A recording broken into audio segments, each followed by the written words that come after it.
ที่ผ่านพ้นมานั้นเขาบ่มีโอกาสที่จะได้ทำบุญสุนทานเฉลิมฉลองอาคารสถานที่ของวัดวาอารามต่างๆเนื่องจากโรคระบาดที่เกิดขึ้นก็คือโรคโควิด19ประเด็นนี้มันก็จางแล้วนะจางหายไปเขาก็ต้องเฝ้าระวังอยู่บางที่บางแห่งบางคนแต่ถ้ามันมาประสบกับเรามันมาติดกับเรารอบที่3ก็แสดงว่าเราได้เตรียมตัวเตรียมกายไว้แล้วได้ฉีดวัคซีนไว้แล้ว2-3 เข็มหรือใครจะได้ฉีดเพิ่มเติมก็ได้หรือว่าไปบูสต์นี่มันป้องกันถ้าติดแล้วก็ต้องรักษาดูแลปกคอยกันไปอันนี้ก็เป็นเรื่องของโรคภัยไข้เจ็บในช่วงนี้ก็มีกีฬาเนี่ยญาติโยมเนี่ยกีฬาระดับโลกนี่ก็คือฟุตบอลโลกได้แข่งขันเตะกันที่ประเทศกานานี่อยู่ทางตะวันทางโซนของอเมริกาใต้ประเทศกานาก็ทางเอเชียเขานี่ก็ญี่ปุ่นจะไปญี่ปุ่นออสเตรเลียญี่ปุ่นแล้วก็หลายประเทศก็ได้แสดงผลงานคือเตะลูกกลมๆเนี่ยฝ่ายข้างละ11 คนเนี่ยชิงแชมป์โลกก็มีดาราของนักฟุตบอลที่ไปค้าแข่งอยู่ในยุโรปอยู่ในญี่ปุ่นอยู่ในเอเชียนี่ก็ถ้าเป็นแข่งขันกับประเทศของไทยของมันกับประเทศของไทยของมันแล้วก็ไปรวมเป็นทีมของประเทศแล้วเข้าแข่งขันเตะฟุตบอลโลกเตะฟุตบอลโลกคุณจะสิ้นสุดกันกับพวกปลายเดือนธันวาคมอันนี้จะเป็นการเป็นงานเป็นกีฬาก็ดีใจญาติโยมที่เพิ่นแข่งกีฬากันชกมวยห้องแข่งกีฬาแข่งรถเร็วห้องอย่างห้องเนี่ยก็มีผู้คนไปชมไปคอยให้กำลังใจโดยเฉพาะอย่างยิ่งก็คือบ่ได้ป้องกันละโรคภัยไข้เจ็บมันบ่ดูตั้งเชียร์ก็เอาแน็กออกจากปากแล้วก็เชียร์กันเต็มที่อันนี้เรียกว่าโลกเราเนี่ยต้องการความสมานสามัคคีต้องการความสนุกสนานเกิดขึ้นอยู่โดยอาศัยอยู่ร่วมกันแบบพี่แบบน้องบ่ลบราค่าฟันกันแต่มีบางประเทศที่เพิ่นจะเอาตัวเป็นใหญ่ครอบครองประเทศเล็กก็ทำการสงครามกันขึ้นมาดังนั้นแต่ละประเทศนี่ก็บักให้เกิดสงครามนั่นอย่างเดียวจะให้ลบราค่าฟันกันนี่มันเป็นเรื่องของหายนะเรื่องของความเสียหายเอาระเบิดไปทิ้งไปขว้างไปบอมกันเกิดความหายนะความเสียหายอันนี้เท่าที่ได้ทราบได้หู้ได้หันได้ขันข่าวเก็บข่าวก็เขาก็ต้องหยุดยั้งช่วยกันหยุดยั้งพอกอยและช่วยกันพัฒนาประเทศประเทศไทยเราได้ชื่อว่าเป็นประเทศที่อุดมสมบูรณ์ญาติโยม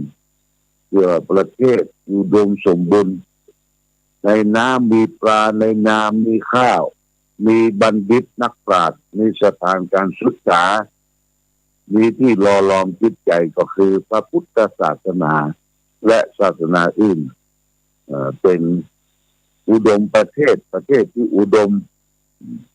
มีพลังพร้อมมีนักปราชญ์ท่านผู้รู้มีทรัพยากรมีน้ำมัน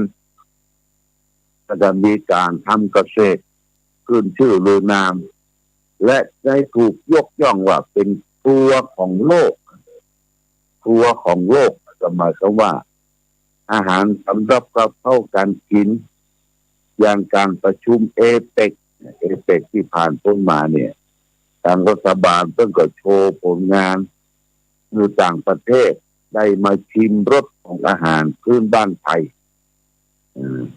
เห็นต้นว่าต้มยำกุ้งต้มยำกุ้งประเทศไทยนี่แซ่บหลายตำมักกุ้งหรือตำมักประเทศปอกปากกะย่านี่ได้มาชิมรสชาติกลางภาคเขาก็แกงบันเลแกงแค่อย่างนานาต่างๆเนี่ยเอามาอวดมาโชว์อาหารทุกภาคคือว่ามีความสำคัญถ้าเอาไปทางภาคอีสานก็เขาจะไปถามต้มแซ่บหรือลาบอีสานยำต่างๆนี่ไปอีสานไปทางภาคตะวันออกที่มีทะเลก็ไปถามเรื่องสำรับกับเขาเกี่ยวกับอาหารทะเลต้มกุ้งต้มปลาต้มอย่างต่างๆภาคใต้ก็เช่นเดียวกันภาคใต้นี่มีสตอนะญาติโยมนะสตอเป็นเม็ดฟักยาวๆอย่างเม็ดอย่างฟักกระถินนี่นะแต่มันเป็นฟักใหญ่สตอผัดใส่หมูแล้วก็มีอาหารแกงเหลืองแกงต่างๆที่ต้นใส่เขามิ้นนี่คือทางภาคใต้ภาคกลางก็อาหารทางภาคกลางก็มีแกงเขียวหวานป้องแกงอย่างต่างๆมีรสชาติขนมจีนน้ำยาป่าน้ำยาบ้านถ้ามาทางภาคเหนือเขานี่ก็แกงมันเลแกงแค่แกงโฮแกงโฮนี่ก็เช่นเดียวกันญาติโยมคือแกงที่หลายอย่างเอามารวมกันพวกแกงโฮห่อลึงโฮนี่มันจะเกิดมาจากวัดวาอารามที่ศรัทธาญาติโยมไปกินไปทานเพิ่งก็จะเอาห่อนึ่งมารวมกันห่อนึ่งโฮมีรสชาติห่อนึ่งกินไก่ห่อนึ่งโฮเนี่ยเอามาคั่วรวมกันแล้วก็ใส่งุ้นใส่อันนั้นไปเห็นหน่อย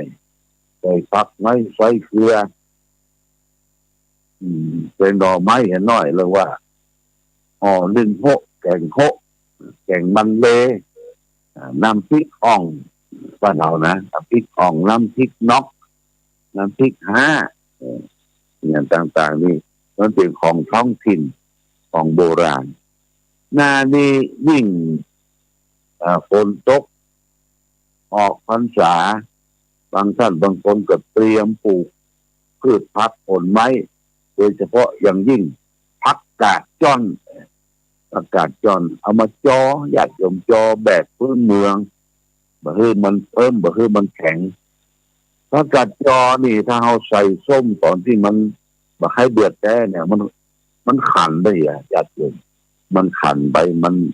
เป็นกระดอกกระแดดบ่ค่อยอร่อยเอาลองมันจะหวานสักน้อยนี่ก็เอาส้มเข้าใส่ถ้าประกาศซอบ่มีส้มแล้วก็บ่มีอันนี้ผลออกแคทถ้ามาแคทจีนี่บ่แก้ประกาศจอญาติโยมแล้วก็ใส่ดุกหมูดุกอย่างเข้าไปจอพื้นเมืองจอแล้วก็ต้องทอดพริกมากับประกาศจอบาเดอร์ประกาศจอนี่เป็นอาหารพื้นเมืองแต่บางท่านบางที่ก็บ่เหมือนกันบางที่ก็จอล้ำบางที่ก็จอคิดสูตรมันเทคนิคการทำอาหารนี่มันประกาศญาติโยมอย่างลาบก็เช่นเดียวกันลาบหมูลาบควายลาบอย่างต่างๆลาบที่ขึ้นชื่อลือน้ำก็มีหลายที่แต่รสชาติเราชอบรสชาติที่ไหนที่ลาบเป็นจะได้มันก็มีอย่างเป็นการแสดงออกซึ่งความฝีมือรสชาติญาติโยมบ่ใช่ทำอาหารนะทำแล้วก็เลิกไปกินก็บ่กินก็บ่ใช่เขาต้องติดตามเรื่องการทำอาหารต้นกินของเรากะมันเชี่ยงกะมันเหลือกะหรือมันเป็นจะได้นี่ก็ต้องเตรียมกะทางวัดพระบาทอุดมเนี่ยพอถึงวันเสาร์เมื่อใดนี่ก็ต้องทำอาหารเลี้ยงญาติโยมหลวงพ่อนี่ก็จะต้องบอกแม่ครัวว่าทำนั่นทำนี่ที่หมู่เฮาทั้งหลายชอบที่ชอบกันชอบรับประทานอาหารแบบบุฟเฟ่ คำว่าปุ๊กเป้นั่นก็ไปทำแล้วก็ไปตั้งไว้ แล้วก็แจกชามเล็กๆแจกจ้อนแจกชามไปตักเข้าแล้วก็ใจลาดหน้าปุ๊กเป้กินไปกินมันแล้วก็เก็บถ้วยเก็บชามเก็บจ้อนล้างอันนี้แบบปุ๊กเป้อาหารการกินนี่เป็นสิ่งที่สำคัญสำหรับชีวิตเขาอาตมาภาพเคยไปสวนโมกขพารารามสุราษฎร์ธานีนะสุราษฎร์ธานีตอนนั้นเป็นพระหนุ่มอายุประมาณสัก27-28เนี่ยญาติโยมไปที่ท่านเปิ้นจะเขียนว่าไม่ต้อนรับคนที่ล้างจานไม่เป็นไม่ต้อนรับคนที่ล้างจานไม่เป็นหมายความว่าคนที่ไปท่านจะต้องช่วยตัวเองหมดเอามีบาตรเกี่ยวใบหรือบ่มีบาตรก็มีถ้วยชามอาหารสำหรับกับข้าวญาติโยมที่ทำกันเนี่ยบอกว่าข้าวบอกว่าของหวานบอกว่าพักไม่ใช่เกลือเพิ่นจะให้เฮาตักทั้งเดียวอย่างตุเจ้าประสงค์ไปนั่งกันที่ศาลาฉันเพื่อหันหน้าเข้าหากันแล้วก็เตรียมบาตรเตรียมจ้อนเตรียมอย่างไว้เพิ่นจะมีรถล้อเลื่อนรถน้อยๆเนี่ยเพิ่นจะคือมันเลื่อนมาจากตังเก้าอย่างเข้ามาก่อนก็คือเข้าบาดาลจากสมนะเข้าบาดาลผ่านหน้าเขาจะเอากี่ทัพพีจะเอากี่จ้อนก็ตักแล้วก็ผ่านไปจากเข้าธรรมดาและเข้าที่จะฉันได้ก็มีอาหารกับเข้าเป็นของข้าวเป็นน้ำพริกเป็นน้ำแกงเป็นอะไรอย่างต่างๆมาอันดับ2แต่มันก็เป็นของหวานผลไม้ต่างไม้เป็นอันดับ3รอบเดียวญาติโยมรอบเดียวเพื่อรู้จักประมาณพิจารณาอาหารแต่พอดีพอกับต้องบางทีโอกาสได้เพิ่นให้ไปรับอาหารได้ญาติโยมมันหิวใจมันสั่งเพราะความกิโลเอาอันนั้นก็จะเอานี่ก็จะเอาแล้วกินบะเสี่ยงฉันบะเสี่ยงนี่โอ้มันเสียหายก็ชื่อเฮาพิจารณาอาหารแต่พอดีญาติโยมนะพอดีบัดมากจนเกินไปบัดน้อยจนเกินไปเมื่อรับแล้วก็ไปนั่งฉันก่อนที่จะนั่งฉันต้นพิจารณาเราจะเวกพิจารณาว่าอาหารนี่เป็นของบริสุทธิ์ได้มาโดยทางชอบไม่ได้ไปคดไปโกงเบียดปัญหาจากที่อื่นมาสัมผัสร่างกายอันที่สกปรกว่าร่างกายอันนี้มันสกปรกอาหารนี่เป็นของสะอาดบริสุทธิ์มาสัมผัสร่างกายสกปรกของเราเพราะคือผ่านลำคอเข้าไปเนี่ยสกปรกละญาติโยมเอาอาเจียนออกมาถ่ายออกมาเนี่ยเหม็นสาบไม่ต้องไม่ใช่นี่เป็นเรื่องของการบริโภคอาหารเอามีชีวิตได้ก็ต้องอาศัยบริโภคอาหารเลือกการพิจารณาบอกบริโภคอาหารสิ่งที่มันเหมาะแก่กายก็เป็นพิษเป็นภัยคือถูกฆ่าถูกฆ่าซีเขาญาติโยมนะวันนี้พบกันแล้วก็จะเอาธรรมะประทับประที่ชีวิตมาฝากของท่านเจ้าคุณศรีธรรมวิเทศวันนี้จะเอาเรื่องของอดทนคนยอมหมายความว่าจะได้เอาฟังได้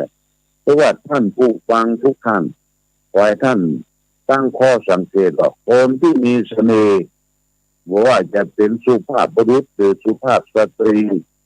จะขึ้นอยู่กับรูปร่างหน้าตาผิวพรรณวรรณะแต่เพียงอย่างเดียวนึกถึงคำพังเพยบทหนึ่งว่าคนจะงามน้ำใจใช่ใบหน้าความงามของใบหน้าเราก็ต้องยอมรับว่าเป็นความงามอันหนึ่งซึ่งจะทำให้ผู้พบผู้หันได้ตะลึงขึ้นแต่ถ้าคบสมาคมอยู่ร่วมกินร่วมทำงานร่วมไปนานๆ เราก็จะดูเลยว่า คนที่มีใบหน้างามๆมีหน้าตาหวานๆมีเสน่ห์แต่ถ้าในใจมีแต่เล่ห์ประเทศเล่ห์ใจบางงามเราก็บอกคบกันได้ไม่นานตรงกันข้ามท่านผู้ใดมีหน้าตาจมูกผู้ดังบางงามผิวพรรณจะบางงามชั่วทรงบางงามแต่ใจงามประเสริฐเป็นคนเสมอต้นเสมอปลายนี้อย่างมากระทบอดทนได้เฉยได้บะโวยวายบะตกอยู่แดนหน้าของความโลภเอาเงินมาล่อก็เบาเอารถยนต์มาล่อก็เบาเอารถเบนซ์รถวอลโว่มาล่อก็เบาเฉยบัตรคุกบัตรพกบังงับด้วยโลภะด้วยอุดมการณ์แม้จะจนก็จนอย่างที่มีศักดิ์ศรีโดยย่อมมั่งมีร่ำรวยด้วยการขายอุดมคติบ่มีไผยั่วให้โกรธแล้วก็เขียนบัตรชนเท่มาด่าแล้วท้าทายก็แล้วคนเชื่ออยู่ในบ่สู้รบพบมือกับคนอันธพาลโอดได้โอดดีคือว่าแพ้เป็นพระชนะเป็นมารมีคนมาหลอกมาล่อให้ลุ่มหลงด้วยการซับเสริญมีการเยินยอติดสินบนลายสินบนเป็นต้นว่าเป็นผู้มือจะให้อำนาจจะให้วาสนาบันดาลให้มีเงินมีทองก็ช่วยเมยต่อสิ่งเหล่านั้นสิ่งเหล่านี้คือความอดทนลำบากทนต่อความลำบากทนต่อความเจ็บใจยึดมั่นอยู่กับเหตุผลเด็ดเดียวในอุดมการณ์แข็งยอมฮักไม่ยอมงออดทนได้ถึงที่สุดคนที่มีความอดทนอย่างเหนียวแน่นเช่นนี้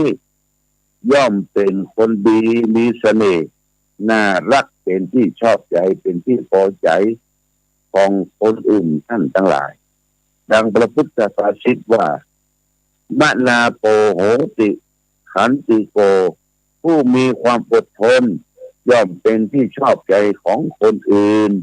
ขอให้ทุกท่านดำรงตนให้มีเสน่ห์นะโดยการเป็นผู้มีความอดทน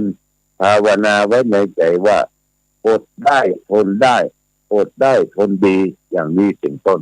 มีฝากเป็นหลักคิดคือแก่ญาติโยมท่านสาธุชนความอดทนเนี่ยเป็นตบะเป็นสิ่งที่เผากิเลสเป็นคนงามอยา